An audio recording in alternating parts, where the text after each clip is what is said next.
Space, the final frontier. These are the voyages of the Starship Enterprise. Its 5-year mission to explore strange new worlds, to seek out new life and new civilization, to boldly go where no man has gone before. Hello, my name is Felicia Baxter, and welcome to the first episode of Over 40 and Unapologetically Nerdy. I wanted to give a mad shout out to the original creator of the Star Trek theme song by Mr. Fred Steiner. And what's all the hype about? Why am I doing this episode? Number one, I'm still experimenting and learning about all of the technology I have at my fingertips. I mean, literally. That's number one. I have basically a full recording studio on my computer, and I can record from anywhere as long as I have a signal. And today is the premiere of Picard on CBS All Access. And contrary to my uniform, I think I have 4 pips.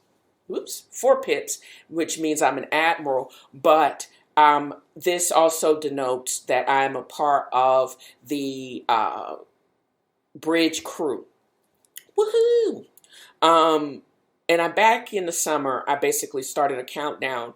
One was how many days our jackass in charge has been in power with his goons. And then the other one, I converted the same countdown for the countdown of this show, which actually the episode dropped this morning.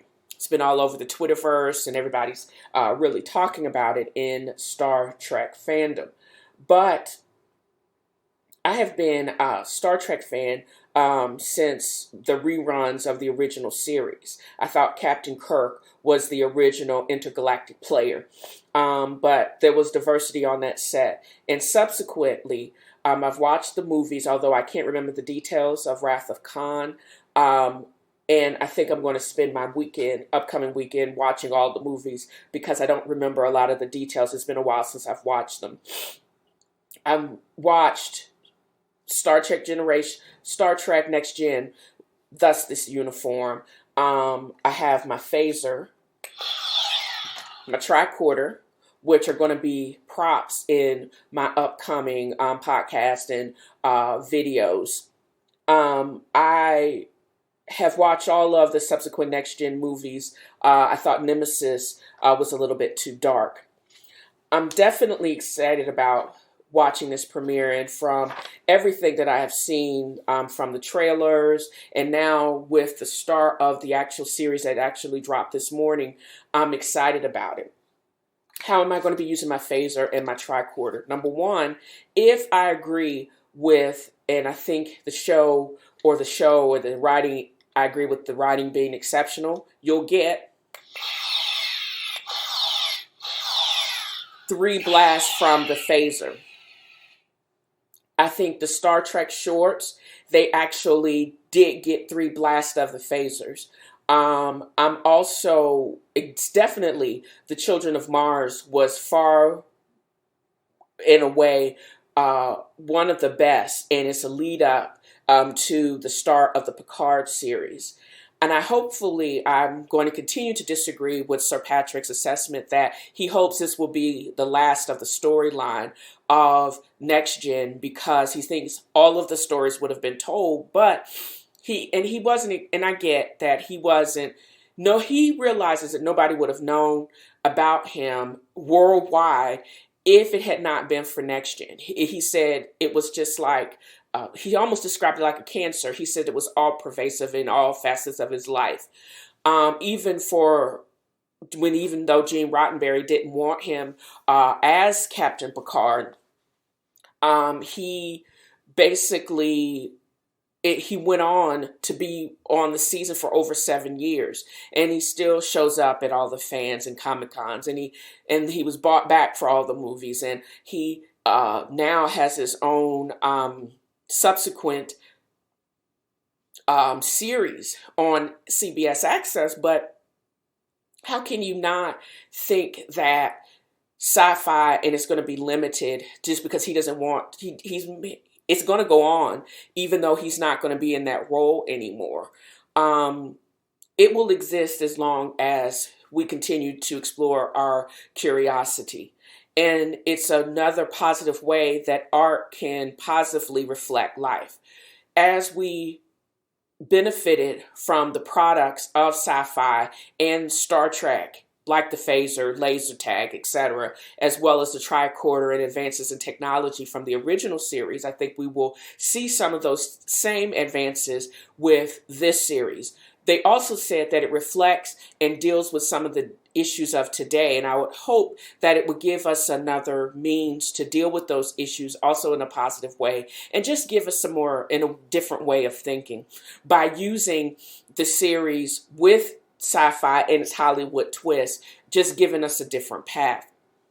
Now, before I end this particular part of the video and start watching the series, because my lunch break is over and I have a couple calls to make, I will start watching the series itself. And as always, I thank you for joining me in my new podcast stream, Over 40 and Unapologetically Nerdy, as I discover and am so excited about watching and why you should watch this new Star Trek episode. I have a feeling it is going to be 3 blasts of the phaser set to max, because the series itself, I wouldn't expect anything less from the writers and all of the fans and the staff of the Star Trek and its subsequent series. Also, there is Will Wheaton will be in the Ready Room, another fan show that's also going to be screened after the series, and I'm even excited about that, and I suggest that you watch that too. And as always, thank you for joining me. Have a great day.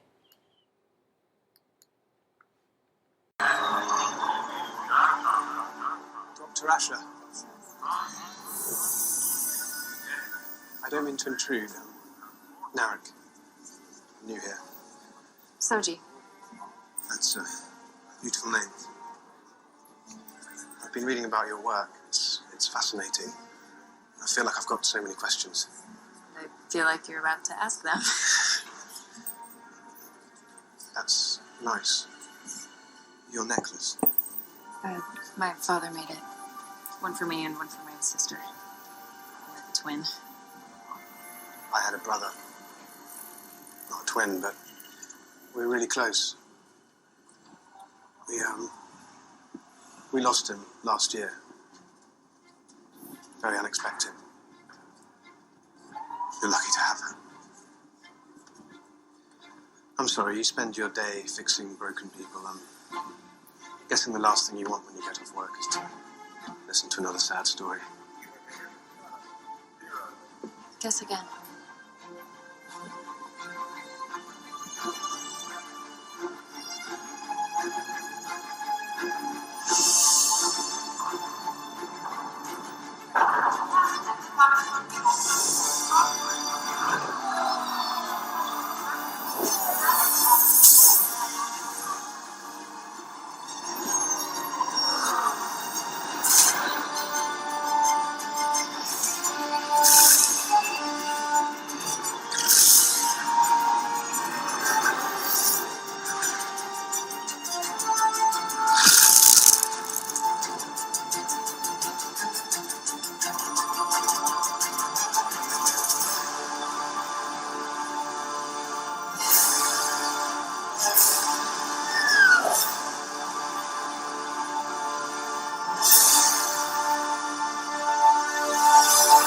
Welcome back to Over 40 and Unapologetically Nerdy.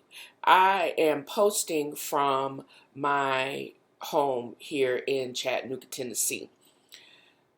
I just want you guys to know I finished watching Picard, and the previous clip is from the ending of the Picard, and if that's any indication of how the rest of the season's going to go, I'm too hyped up for it. I'm also going to be reviewing several things in this particular video log. First, I'm completely blown away. I absolutely love Jean-Luc Picard, Sir Patrick Stewart. I'm excited to find out what happens to Dahl's twin. How is the Borg back? I thought in one of the episodes that the Borg were destroyed with Hugh, etc. Also, I wasn't aware of this, and I actually joined fandom because I wanted to hear about more of the backstory. If you haven't realized that there's going to be a couple of spoilers in this episode of Over 40 and Unapologetically Nerdy, because I had to find out some more information. Number one, how have the Romulans and the Borg, two of the most notorious enemies of the Federation, how did they factor into each other? If you notice at the end of that clip, one of the things that you will notice is twofold. For example, the Romulans actually were destroyed when, what is this star called? I'm going to have to move this over because I'm reading directly from the site. Hobus is the actual star that went supernova. Ambassador Spock warned the Romulan state about it, and there was a countdown to when it actually went finally supernova. And it was also probably in some of the episode of Voyager, and even with the cross-reference to Commander Sisko, that the star went supernova, and initially Captain Picard was assisting in the evacuation of all of the Romulan citizens. Some 900 million people they had to get out of the way of the supernova. However, it seems like the Federation abandoned that tactic, and in a ploy to get them to do what he wanted, he actually resigned his commission. But the Federation did not deem the evacuation of the Romulan homeworld as a priority, and they must have went ahead and backed out and abandoned those people. And there comes the Borg. And that's why I think the Borg never quite went away. So what I'm reading on the fan site, in 2388, Admiral Catherine Janeway flew the first survey mission of the Hobus Nebula aboard a variant of the Delta Flyer with a crew of volunteers. It was discovered that the supernova's neutrino output was somehow being shunted into subspace, and that the Hobus sender continued to output intense streams of X-rays, gamma rays, and delta rays, epsilon radiation, Bethe rays, tetryon particles. There is a STO novel, The Needs of the Many, Revelation, and Ground Zero. As mandated, and I'm going to have to look that up. What is a STO novel exactly? Oh, there's actually a Star Trek Online series that probably, wow, it's 53,000 pages that actually adds content. It's like a wiki that they actually add content to that particular storyline. And I guess if I had been following the storyline, I would have actually picked up on this. So, as mandated by the Federation Science Council, Star Trek conducts the annual surveys. And it was in 2409, a Romulan Republic warbird captained by Verinat's survival and Tuvan Kev investigated the Hovis system based on intelligence found in the Tal Shiar files acquired during an undercover operation to infiltrate the Tal Shiar. During the investigation, the warbird discovered a hidden base on an asteroid near Hobus 2. As they explored the base, they found working Iconian technology, some of which had been hybridized by the Romulan technology. Upon reaching the base's gate room, the away team found Praetor Terrace, who had been missing since the sealess takeover of the Romulan Star Empire. Terrace revealed she had been given an order to detonate the device, which was Iconian in origin in the Hobus star, causing the supernova. So, the Romulans caused their own destruction. However, she was been duped by her right-hand man, Colonel Hikev of the Tal Shiar. Hikev had told her the device would allow her to contact the Iconians, something terrorists now suspected had been a fabrication to advance Hakiv's own cause. Therefore, of course, the Romulans are going to be succumb to their own treachery. Terrace pleaded with the variant survivor to be allowed to continue her work in an attempt to contact the Iconians and diplomatically solving the issues the race had seeded throughout the galaxy. Unfortunately, the Tal Shiar tracked Terrace and the Virinat survivor. His cover was blown to this base. Terrace fled through the Iconian gateway to her base on Iconium. The Virinat survivor crew returned to the ship, and the survivor fled through the gateway as the station was destroyed. I am going to need to read that revelation because that's kind of cool. A few weeks later, a Starship performed a more thorough scan than Admiral Janeway's of the system and found the Riemann base on Hobus 1. Inside the base, they found evidence that the destruction of the Hobus star was caused by protomatter explosives injected into the core of the star. It seems that the shock wave fed on energy from surrounding planets, allowing it to travel so far. This explained the strange behavior of the supernova, but it still remained a mystery to Starfleet who had done this. So at this time, they didn't know that the Romulans had caused this supernova and also an inside machinations. However, this kind of explains how why the Federation probably abandoned the rescue of this race. Probably quoted some crap about what is it called? First Contact, and how they don't the non-involvement, how they back off in influencing internal of a particular race. Oh, what is it called? However, Picard didn't agree with that, and that left them at the mercy of the Borg, who probably their cubes and their technology, not only, it was kind of a win-win. They have a open and vulnerable population of people that wanted to survive, and now they actually have the mechanism to expand their borders, expand their kingdom, and the Romulans can go on in perpetuity. I think one of the things that really shocked me, or that brought to mind the whole who the Borg seemed like to me. You know, resistance is futile. They seem very much like the Nazi state or even modern day Russia.